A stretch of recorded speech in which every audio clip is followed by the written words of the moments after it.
ప్రజలందరికీ కూడా దేవుని నామం పేరిట దైవ ఆశీర్వాదాలు, దైవ దీవెనలు కలగాలని మనసారా మేము కోరుకుంటూ ఉన్నాం. నిజమే, దేవుణ్ణి నమ్ముకుంటే దేవుడు ఏమిస్తాడు? నిజంగా దేవుణ్ణి నమ్మితే దేవుడు మనకి ఏమైనా చేస్తాడా? కానీ ఈ లోకంలో దేని ద్వారా కలగనటువంటిది దేవుని ద్వారా కలుగుతుంది. కనుక చాలా మంది అనుకుంటున్నారు యేసు ప్రభువుని నమ్ముకుంటే అప్పులు తీరుతాయని, రోగాలు తగ్గుతున్నాయని, సమస్యలు పోతున్నాయని చెప్తున్నారు.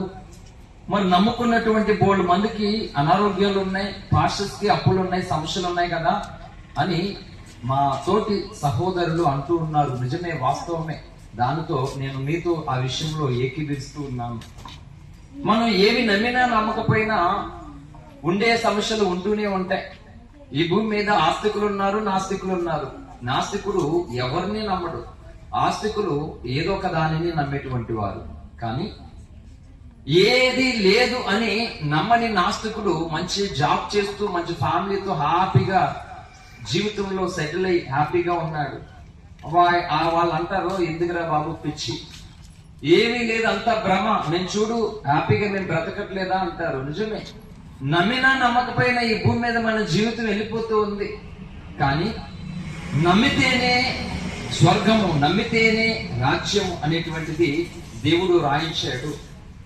కాలజ్ఞానం పుస్తకంలో శ్రీ పోతులూరి వీరబ్రహ్మేంద్ర స్వామి గారు రచించినటువంటి పుస్తకం. మా ఆత్మీయ తండ్రి, మా గురువర్యులు మాకు నేర్పించింది ఏంటంటే, దేశంలో ఉన్నటువంటి జనులందరూ మన ప్రజలే, మనమందరం ఒకే తల్లి బిడ్డలము, ఏ మతము లేదు, ఏ కులము లేదు, ఏ ప్రాంత భేదము లేదు, మనం అందరము ఒకటే.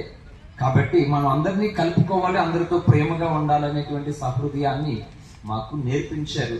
కాబట్టి ఎవరు అంటరాని వారు కాదు, ఎవరు హానికరమైన వాళ్ళు కాదు, మనం అందరము బంధువులమే. అయితే పోతులూరి వీరబ్రహ్మేంద్ర స్వామి గారు కాలజ్ఞానంలో చెప్తూ, భాగ్యభోగ వసంతుడు తెల్లని గురువు మీద ఈ భూలోకానికి వస్తున్నాడు అని కాలజ్ఞానంలో ఆయన రాశాడు.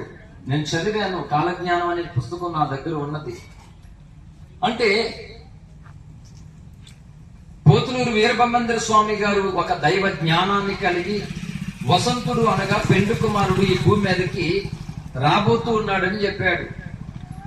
అలాగనే పరిశుద్ధ బైబిల్ గ్రంథంలోనూ కూడా దేవుడు ఈ భూమి మీదకి రాబోతూ ఉన్నాడు, ఇదిగో నేను త్వరగా వచ్చుచూ ఉన్నాను అని బైబిల్ గ్రంథంలోనూ కూడా వ్రాయబడి ఉంది.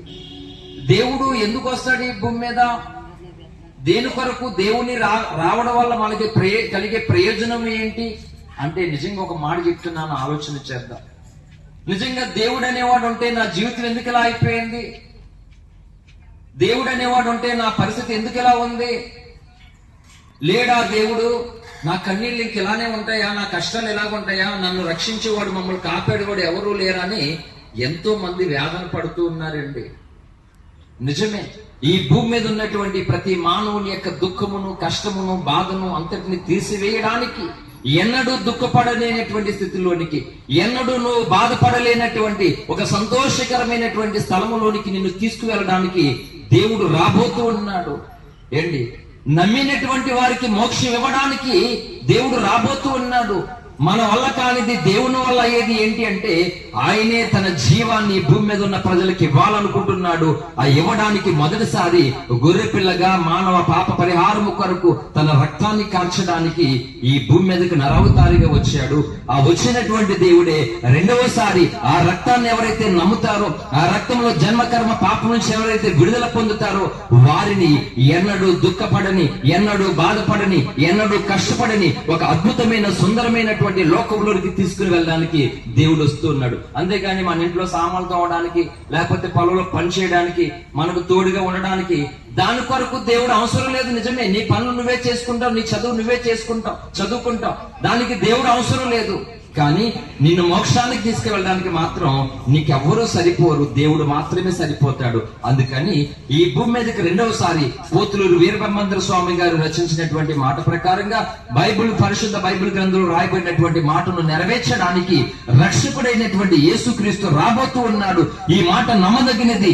ఎవరైతే అంగీకరిస్తారో, ఎవరైతే రాబోతున్నటువంటి ఆయనను చేర్చుకుని ఆయనతో పాటు వెళ్ళాలని ఆశపడతారో వారందరికీ కూడా మోక్షం కలుగుతుందని పరిశుద్ధ లేఖనములో రాయబడి ఉన్నది. కనుక బైబిల్ గ్రంథంలో రాయబడిన ఏ మాట నిరర్ధకము కాదు అని లేఖనాలు స్పష్టముగా సాక్ష్యం ఇస్తూ ఉన్నాయి. నిజమే, ఒకనాడు నేను కూడా 5 సంవత్సరాల జీవితంలో కంప్లీట్ గా నిద్రపోలేని రాత్రులతో నాకు తెలిసినటువంటి సకల దేవతలను దేవులను నిష్ఠగా పూజించి ఆరాధించి ప్రేగు తీయబడి తండ్రిని పోగొట్టుకుని లక్షల రూపాయలు హాస్పిటల్కి ఖర్చు చేసుకుని ఎందుకు పుట్టానో, ఎందుకు బ్రతుకుతున్నానో, ఏంటి నా జీవితం అని గుండె పగిలేలాగా పక్కన వారికి కూడా తెలియకుండా 5 సంవత్సరాలు నరక వేదన పడినటువంటి నాకు, ఇగో మరణమే శరణం అనుకుని జీవిస్తున్నటువంటి నాకు ఈ రోజు దేవుడు నా జీవితానికి దొరికాడండి. నేను కోటీశ్వరుని కాదు, లక్షాధికారిని కాదు, కానీ సృష్టికర్త అయినటువంటి దేవుని వారసుడవే హక్కు దేవుడు నాకు భూమి మీద ఇచ్చాడు. అందుని బట్టి నేను చాలా హ్యాపీగా సంతోషకరంగా నేను బ్రతుకుతూ ఉన్నాను. ధనం ఉంటేనే సంతోషం కాదు, ఆరోగ్యం ఉంటేనే సంతోషం కాదు, కానీ నిజంగా ఈ సృష్టికర్త అయినటువంటి దేవుడు ఎవరికైతే దొరుకుతాడో నిజంగా వాళ్ళకి సంతోషం, వాళ్ళ ఇంట్లో పండగ, వాళ్ళ జీవితాలకి వెలుగు కలుగుతుందండి. కాబట్టి అలాగా 5 సంవత్సరాలు నిద్రలేనిటువంటి జీవితంలో ఉన్నటువంటి నేను మరి రక్షకుడు దొరికిన తర్వాత 1 పాయింట్ రక్తం, 2 పాయింట్ల రక్తంతో ఒకే ప్రేగుతో నా జీవితాన్ని ఆయనకు అప్పగించుకుని 21 సంవత్సరంగా సజీవుడిగా ఆరోగ్యవంతుడిగా మరి దేవుడి చేత నేను పోషించబడుతూ ఆరోగ్యవంతుడిగా ముందుకు వెళ్తూ ఉన్నాను. దేవుడు లేకపోతే ఇలా జరగడం అసాధ్యమేండి. కాబట్టి అన్నిటికంటే మెన్నగా ముఖ్యంగా ఏంటంటే దేవుడు వస్తూ ఉన్నప్పుడు నీకు రక్షణ భాగ్యం ఆయన సిద్ధపరిచాడు. ఎవరైతే దాన్ని పొందుకుని దేవుని మనసును ఆలోచన కలిగిన వాళ్ళకి తమ జీవితాలను చక్కదిద్దుకుంటారో, దేవుడితో సమాధాన పడతారో, వాళ్ళందరినీ కూడా మోక్షానికి తీసుకువెళ్ళడానికి అతి త్వరలో రాబోతున్నాడు. అప్పుడు ఇంకా మన మీద ఏ శాపము, ఏ బాధ, ఏ ఇబ్బంది ఏర్పడి చేయదు. నిజంగా దేవుడు ఉంటే నా స్థితి ఎలాగెందుకున్నది అని బాధపడుతున్న అందరికీ కూడా మరి ఆ దినము ఎంతో శుభదినముగా, ఇదే మిక్కిలి అనుకూల సమయం. ఎవరైతే మాటలు ఆలోచించి అన్వేషించి నేను దేవుడు వస్తున్నప్పుడు నేను కూడా అక్కడికి వెళ్ళాలని ఎవరైతే ఆశపడుతూ సిద్ధపడతారో వారందరికీ మోక్షము ప్రాప్తిస్తుంది. సర్వే జన సుఖినో భవంతు. దేవుడి మాటలు దీవించి ఆశీర్వదించును గాక. ఆమేన్. ప్రార్థన చేస్తారు.